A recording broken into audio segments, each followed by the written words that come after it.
So how do you get a sales increase using your existing client base? If you have a certain number of phone calls, you want to make the most of them. Here's a couple tips to get more sales from your phone calls. First of all, have sales training for the people who are answering the phones. Make sure they know the basics about how to work through a sale, follow that road to the sale to a closing. They're not just presenting product, they're not just selling, they're actually closing deals. Number two is watch your conversion rate. Keep an eye on how the calls are turning into sales. Know what your percentages are, have benchmarks so that if one person has a little higher closing ratio, you get an idea of what techniques or tools they may be using that others could emulate.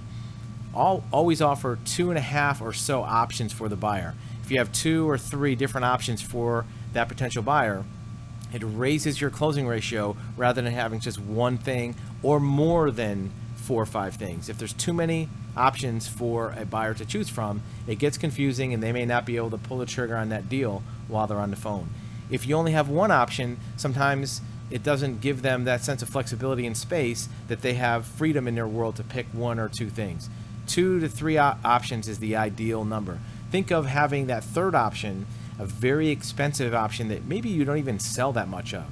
Look at a restaurant menu next time you're in your favorite place to eat. There'll always be one item on that menu that's really expensive that you can't even imagine doesn't even belong with the rest. The reason why is it expands the mindset of what the budget might be so that the other ones don't look that expensive. Keep that in mind too. Look for add-on products. So if your buyer is already committed to something that you're selling, you may have something else you can add on. Maybe it's faster shipping, maybe it's faster turnaround time. Could be something like a certification. Anything you can add on that might add value to that customer is an extra sale without having to go through another phone call. Last but not least, consider price increases. Everything in your world has had a price increase in the last 6 months or a year. Gas prices have gone up, grocery prices have gone up, insurance prices have gone up. Make sure you're keeping your prices in line with the rest of the scenario in your world. You may think that customers are price sensitive, which they are, but don't confuse a price complaint with an objection. In most cases, people understand prices go up. You may want to keep an old product at an existing price and add on a new enhanced product that's maybe a little bit more money. Customers understand that prices go up. Don't be afraid to keep your prices in line with inflation so you don't become priced out of the market.